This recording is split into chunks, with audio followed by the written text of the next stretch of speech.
Halo guys, ketemu lagi guys. Kemarin tuh tanggal 28 Februari gua sidang. Oke, sidang petun.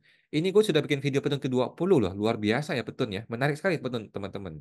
Jadi sidang keempat persiapan persiapan ya namanya ya. Itu menarik sekali teman-teman ya. Menarik sekali akan gue sampaikan poin-poin penting di sini teman-teman. Ada luar biasa, terutama mengenai surat sakti dari Soekarno teman-teman. Jadi tanggal 8 Februari itu adalah sidang pemeriksaan persiapan yang keempat. Nah, hal menarik adalah ternyata dismissal gue sudah lolos. Gue kaget di dalam sidang, gue kaget. Kata hakim, loh Anda sudah selesai dismissal, sudah lewat. Loh, gue bingung. Biasanya kan dismissal itu ada sidang penetapan ya. Di dalam sidang penetapan itu kayak gini nih, mana gue cari ya. Nih. Kayak gini nih guys. Oke. Kayak gini nih. Ini namanya sidang penetapan dismisal. Ini adalah keputusan atau penetapan dismisal. Di sini akan dinyatakan gua didis, alias gue dikalahkan gitu ya. Nah ini nggak ada, ini gua nggak pegang. Nah gara-gara gua nggak pegang dan gua nggak dikasih tahu, gua kira ini sidang masih dismisal. Gua kira ini masih sidang proses dismisal gitu ya. Ternyata dismisal gue sudah lolos. Nah, gue juga baru tahu teman-teman dalam sidang kaget juga gua. Nah, jadi tidak ada sidang penetapan, tidak ada sidang pembacaan sikap dari pengadilan, sehingga gue berpikir dari itu masih dismisal. Ternyata sudah enggak ya. Nah, gue dikasih lihat tuh sidang penetapan dismisal, cuma ada satu lembar gitu ya. Dan sudah gue mintakan ke Pak Bagus ya, Pak Bagus yang dari PTSP, dan nanti gue ambil hari ini. Karena gue hari ini sidang lagi nih. Jadi gak kaget ya. Jadi bagi teman-teman, ternyata petun itu kalau kalau lu dinyatakan dismissal lolos dengan segera, maka langsung diputus lolos dan langsung lanjut ke persiapan gitu. Gua nggak tahu. Nah, tetapi kalau dismissal lu itu dirasa ragu-ragu, maka ada sidang dismissal namanya untuk mempertanyakan masalah yang lu sedang permasalahkan, sehingga kalau ciri-cirinya adalah sidang minggu depan adalah penetapan hakim, maka itu ciri-ciri untuk ditolak. Gitu teman-teman ya. Ini kalau minggu depan itu adalah sidang penetapan hakim, maka itu ada ciri-ciri dismissal lu akan didis alias ditolak. Tetapi kalau langsung masuk ke sidang pemeriksaan persiapan, artinya dis lu sudah lolos, sudah berhasil. Nah, gue baru tahu, baru sadar teman-teman ya. Nah, fakta persidangan yang kedua adalah ternyata sidang kemarin itu adalah sidang pemeriksaan persiapan keempat.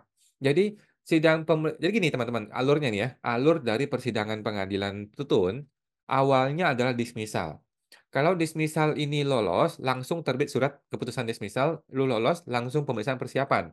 Kalau ini belum lolos, lu akan dipanggil untuk pemeriksaan dismisal. Nah, pemeriksaan dismisal ini untuk mengetahui lu mempermasalahkan apa sih?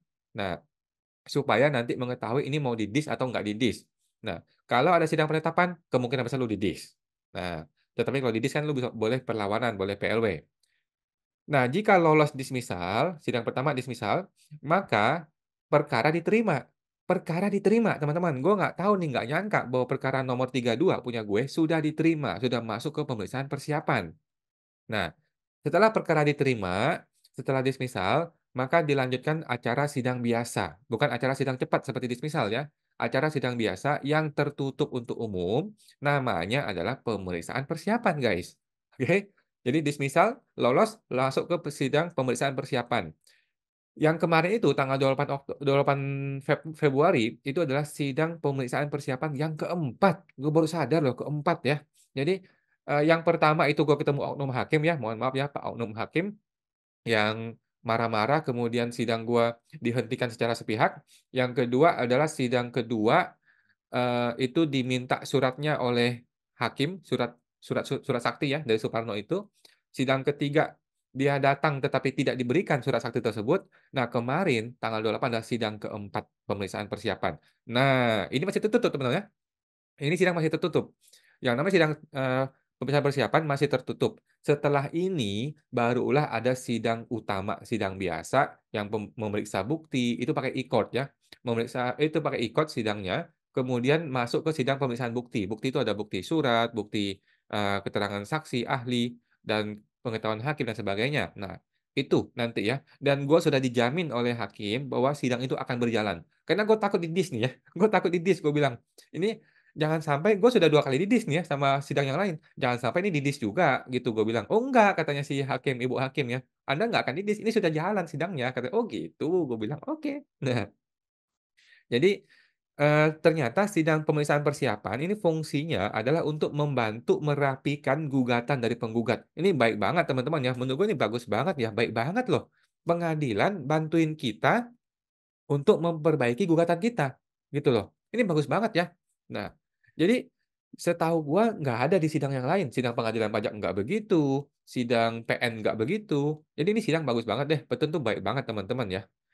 Di mana masyarakat tuh dibantu untuk memperbaiki gugatan kita, poin-poinnya dibenerin semua jadi benar gitu ya.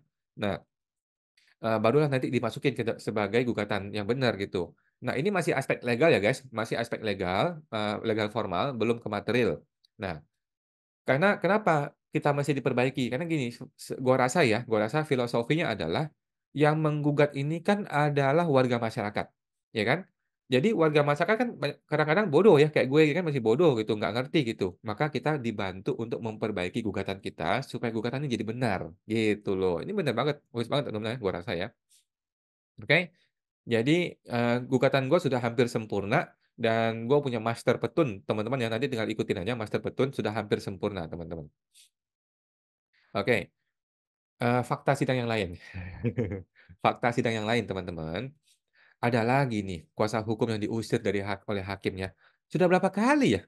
Satu 2 udah 3 kali ada sidang di petun, di mana kuasa hukum tergugat diusir oleh hakim. Oke, kenapa bisa begitu? Lagi-lagi karena surat tugas yang salah, teman-teman ya. Dan gue menduga surat tugas itu palsu. Gue bahkan menduga ya, mohon maaf ya, patut diduga bahwa surat tugas salah satu dari kuasa hukum kemarin itu palsu. Kenapa begitu? Jadi surat tugas itu kan dikasih lihat ke hakim ya. Surat tugas dikasih lihat ke hakim, kita boleh lihat sebagai, penggugat, hanya melihat, nggak boleh foto, nggak boleh disalin. Nah, setelah gue lihat, ternyata kan ada 2 surat tugas, ada 3 orang ya, yang 2 ini dari kantor pusat, yang satu dari Kanwil. Yang dari kantor pusat oke, oke. Yang dari Kanwil setelah gue lihat, surat tugasnya ini ditandatangani oleh pejabat yang sudah tidak menjabat, oke. Jadi surat, surat tugas dari Kanwil ini ditandatangani oleh saudara Suparno. Padahal Suparno sudah tidak menjabat di Kanwil Jakarta Barat. Lah kok bisa begitu guys? Kok bisa gitu? Gue tanya dong ke kuasa hukum, "Mohon maaf nih, sepemahaman gue, Suparno sudah tidak menjabat, sudah diganti Pak Farid. Kenapa tanda tangannya masih Pak Suparno?" Wah, kuasa hukum langsung bilang, "Lah itu bukan urusan Anda," atau gimana deh gitu jawabnya ya.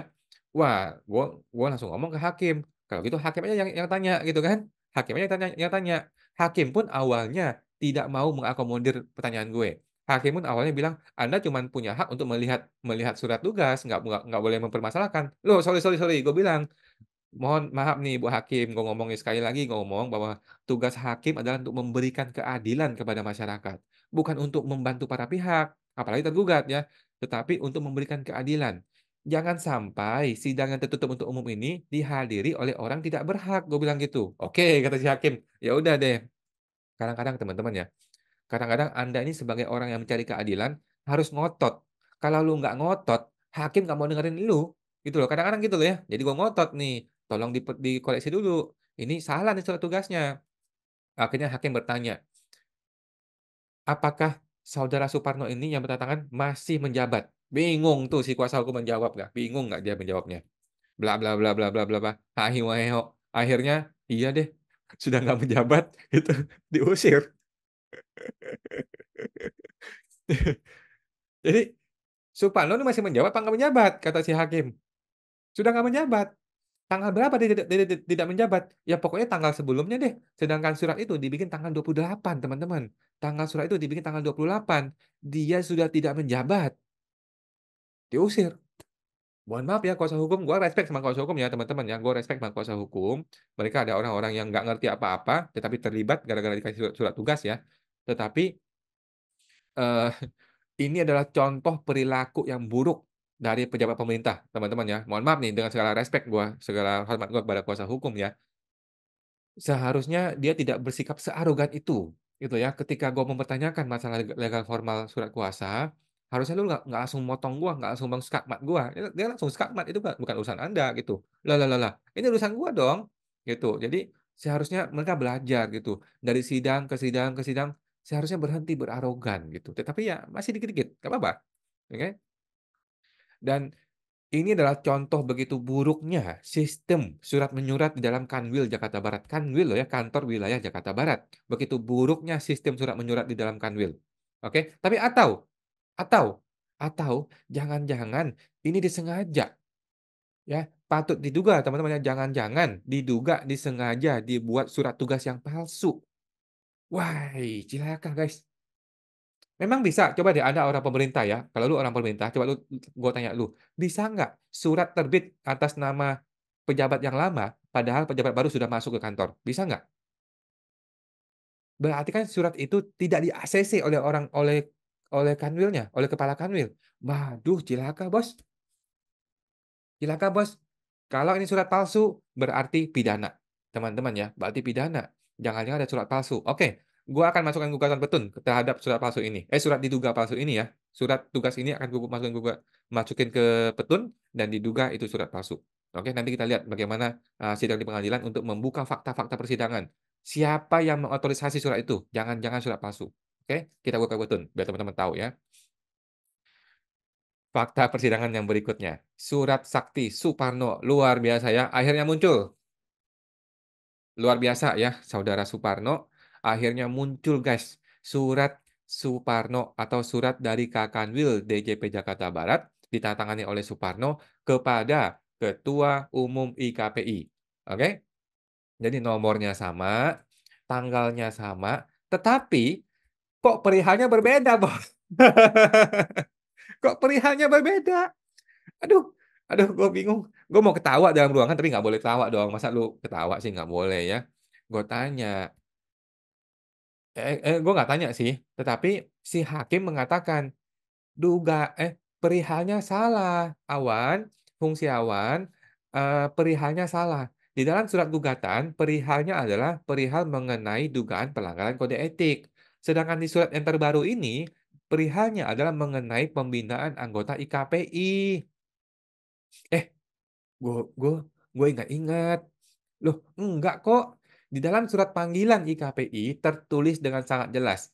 Surat dari Saudara Suparno atau dari Kakanwil Jakarta Barat isinya adalah mengenai dugaan pelanggaran kode etik. Gue langsung tembak kepada yang mulia hakim. Mohon maaf nih, gue menduga ini surat palsu. Gue menduga surat ini sudah dimodifikasi, sudah diedit, sudah diubah, atau sudah dikomunikasikan atau dikondisikan sehingga isinya berubah. Oke, gue menduga, teman-teman ya. Kenapa gue menduga? Karena berbeda, gitu ya, berbeda.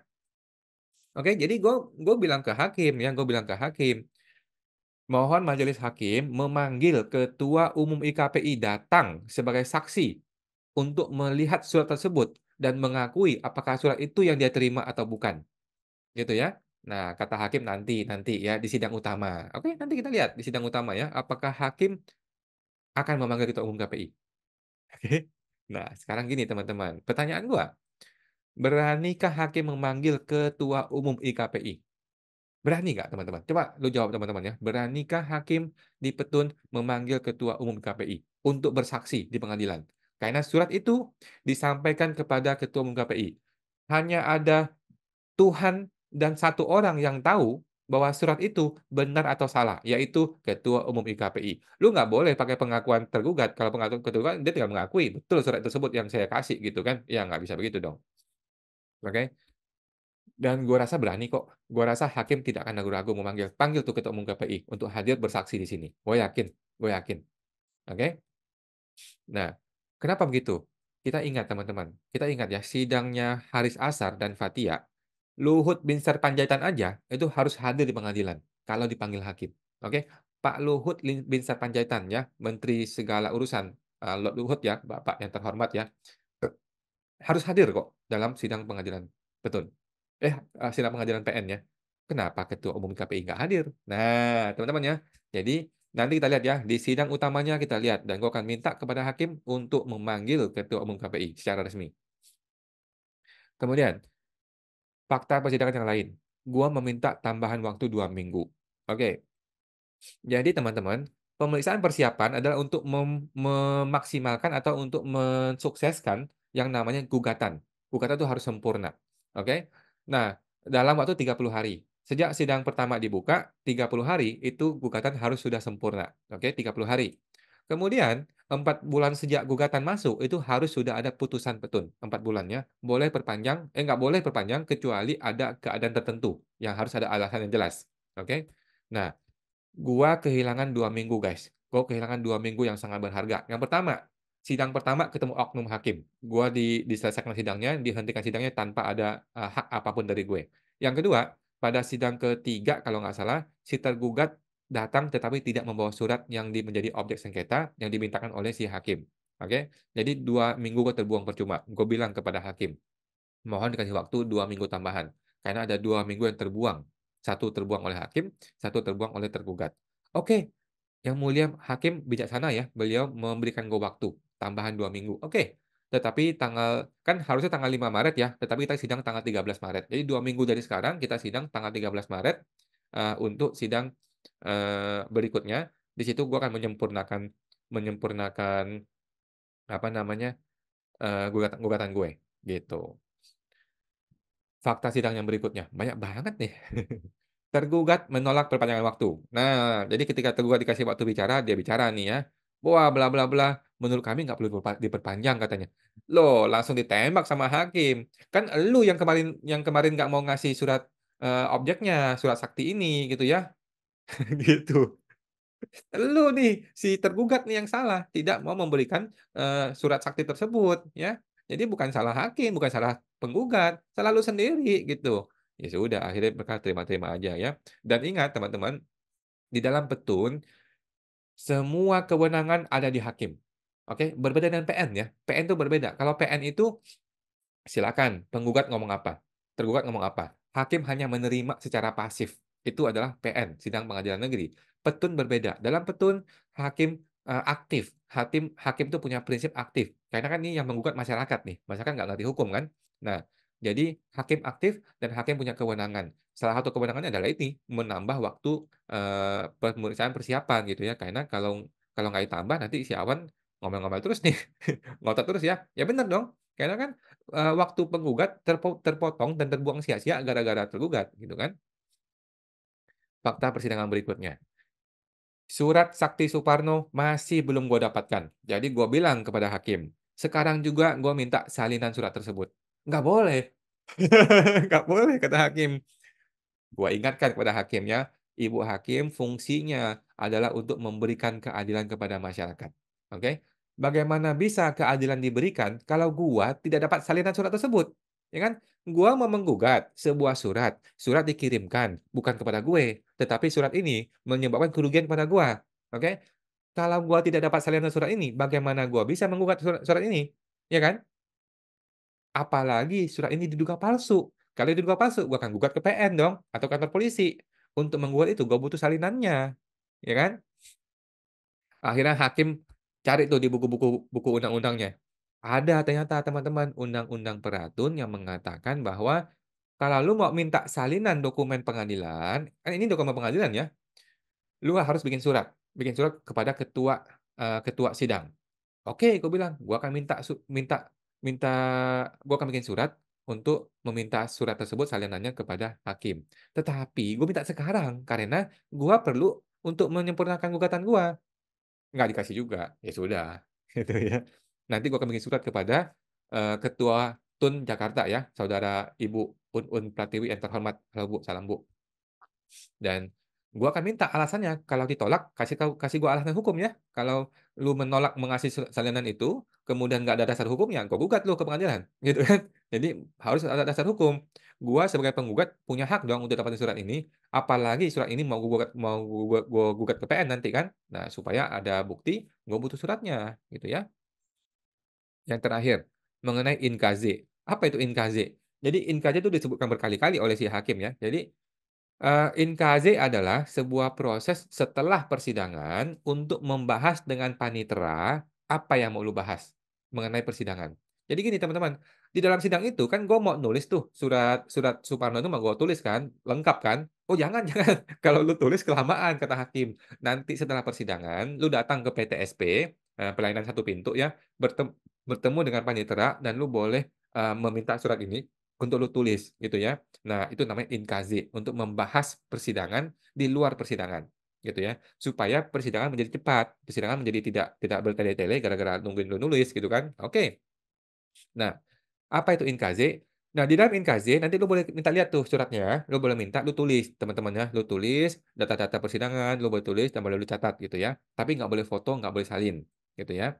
Nah, inilah yang dilakukan oleh Pak Edi Hieris. Oke, teman-teman ingat ya, Pak Edi Hieris waktu itu kan pra peradilan ke KPK terhadap KPK dan dia menang kan.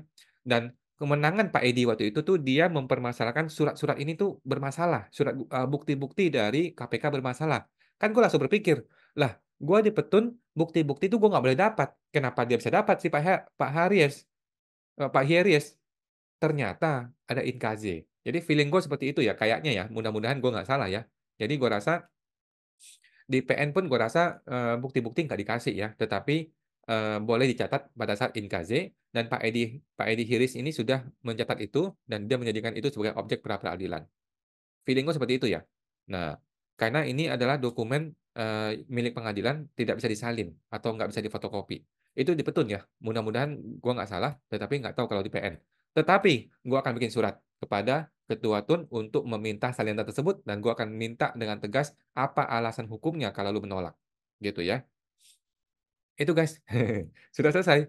Jadi sidang pengadilan yang sangat unik teman-teman. Dan gue happy ya, gue happy karena sidang yang kali ini sudah masuk ke dalam gugatan utama, sudah masuk ke persiapan sehingga nanti ketika lari ke sidang utamanya pakai e-court nanti ya online, itu gue akan langsung bisa mengetahui fakta-fakta persidangan yang sebenarnya. Dan dari pihak tergugat pun nanti akan menyiapkan mempersiapkan jawaban dari mereka gitu teman-teman ya.